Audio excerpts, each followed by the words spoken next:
La palabra es el perdón. El perdón en nosotros humanos es fácil de hacer cuando pensamos que el perdón es solamente decir, sí, está bien, la ofensa está, yo sigo adelante, pero mi corazón está lastimado, mi corazón está dolido porque tú me agrediste, porque tú me hiciste daño, porque tú te metiste conmigo. Pero qué fácil es decir te perdono, ¿verdad? Qué fácil es tomar nuestro tiempo y decirle a una persona, sí, no te preocupes, yo te perdono, pero en nuestro corazón solamente nosotros sabemos qué es esta palabra y qué tiene, qué significa, ¿no? En cada uno de nosotros es diferente. Y en Lucas 23:34, si me ayudan a leer, dice, Jesús decía, Padre, perdónalos, porque no saben lo que hacen. Y los soldados echaron suertes para repartirse entre ellos sus vestidos. La palabra etimología es lo que nosotros sabemos de la palabra misma, lo que significa esta palabra. Entonces, para nosotros saber realmente lo que es el perdón, debemos de llegar hasta este punto, porque Dios es claro, Dios es uno mismo y la etimología es lo que nos ayuda a comprender lo que es Dios para nosotros.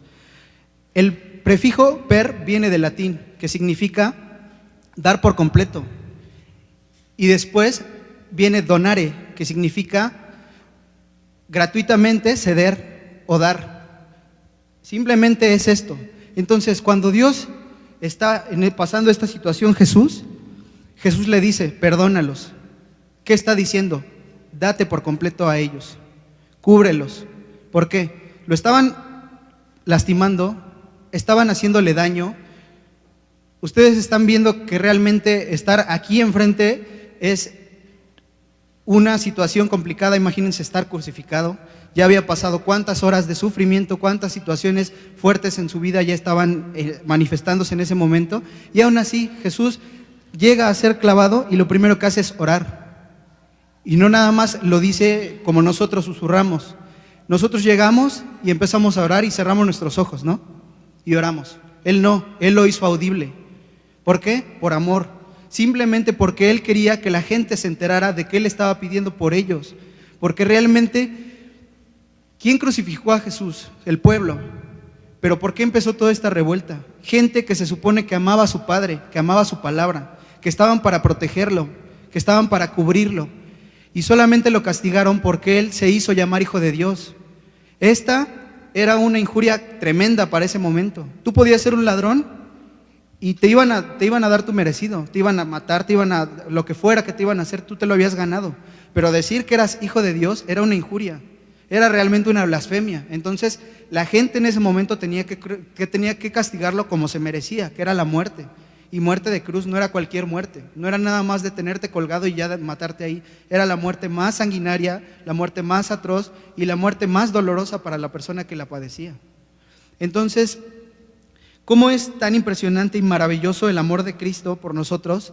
Que siendo nosotros los pecadores, Él se hace el pecador. Él se hace la persona más maravillosa en ese momento y aún así nosotros no valoramos este sacrificio. No tenemos en cuenta lo que Él está haciendo por nosotros. ¿Por qué? Porque nosotros nos acostumbramos a vivir de esta manera.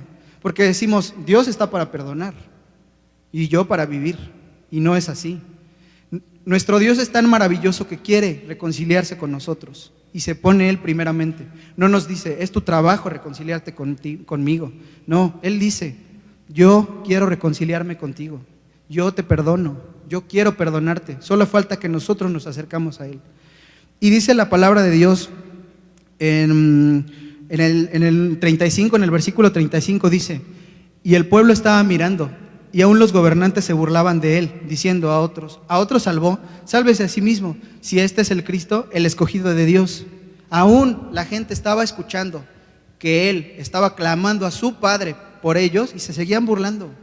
Imagínense, si en estos momentos esto pasara, sería un circo mediático. Estarían transmitiendo en Facebook, estarían en la televisión, estarían en todas las redes sociales y se estarían burlando. ¿Se dan cuenta por qué? Por hacer lo correcto. Y no necesariamente llegó el punto de decir Jesús, en ningún momento se puso grosero cuando ya tenía muchísimas herramientas para hacerlo. En ningún momento Él dijo, yo no quiero padecer esto. En ningún momento. Esto se está dando porque Él es sincero. Y la gente, viendo que hay sinceridad y humildad, lo único que hacen es exponerlo, es dar más de lo que él ya tenía. Y en el 36 sigue diciendo: los soldados también le escarnecían, acercándose y presentándole vinagre, y diciendo: si tú eres el rey de los judíos, sálvate a ti mismo. Todavía le estaban diciendo: tú estás diciendo que eres rey del pueblo del que te está crucificando. Y aún así le estaban haciendo burla y diciéndole bastantes cosas, diciéndole: si de verdad eres el Hijo de Dios. No le estaban pidiendo: ve al cielo, le estaban diciendo: bájate de la cruz. No es lo mismo. Entonces, en la Biblia nada es por coincidencia, nada. En nuestras vidas nada es por coincidencia. Jesús fue crucificado entre dos personas. Y esto es en nuestras vidas. En la Biblia habla de que van a ser escogidos y condenados. Y en esta situación, la primera persona que experimenta el perdón está aquí. Seguimos en el versículo. En Romanos 10:10 dice: porque con el corazón se cree para justicia, pero con la boca se confiesa para salvación. Con el corazón nosotros decimos: sí, yo lo amo, pero la persona no se puede enterar si yo no se lo digo. Y Jesús estaba diciéndolo con su boca para las demás personas, para los que estaban debajo. Los que estaban viéndolo se estaban riendo, algunos llorando, algunos padeciendo, pero otros disfrutando. Y él nunca escatimó en esta situación pensando: ay, es que ellos no me lo van a agradecer. Él se dio por nosotros solamente y simplemente por amor, porque Él es soberano de todo. Él no merecía esto, lo merecíamos nosotros. Entonces, en el versículo que viene, ¿me ayudan a leer? Respondiendo él, otro le respondió diciendo: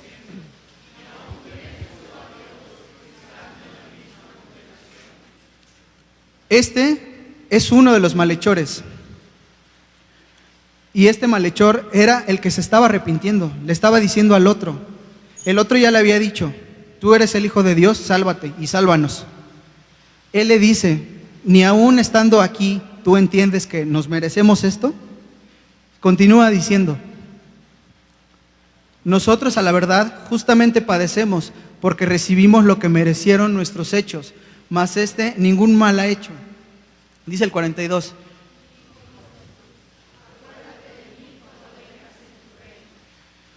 Él todavía le dice a Jesús: Señor, acuérdate de mí, por favor. En ningún momento le dice: sálvame, bájame, libérame de este sufrimiento porque es doloroso. Él le dice: acuérdate de mí. Y esta es la primera persona que en el sacrificio de Jesús experimenta el perdón.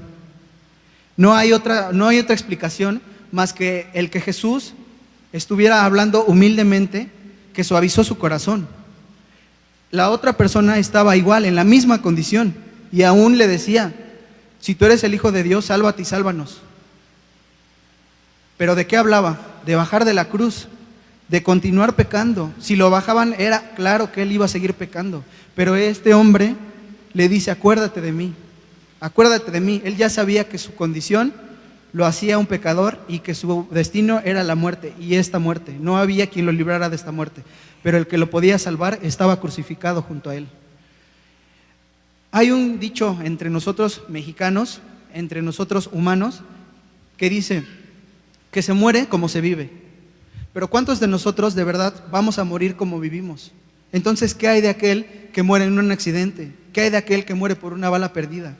¿Qué hay de aquel que muere de una manera atroz, que no vivió así? ¿En dónde queda eso? En la soberanía de Dios. Solamente Él sabe qué es lo que hace con nosotros. No a todos nosotros se nos va a presentar la oportunidad de arrepentirnos en el último momento. El día es hoy. Solamente Él es el que nos puede dar salvación por este sacrificio. No hay otra manera. Solamente es el camino. Él es el único que puede unirnos al Padre. No hay una manera, no hay nada que nos haga llegar a este punto. El arrepentimiento viene por Jesús, pero con nuestro corazón se cree para salvación, y con nuestra boca tenemos que expresarlo. Nosotros debemos saber que el único que nos puede salvar es Cristo.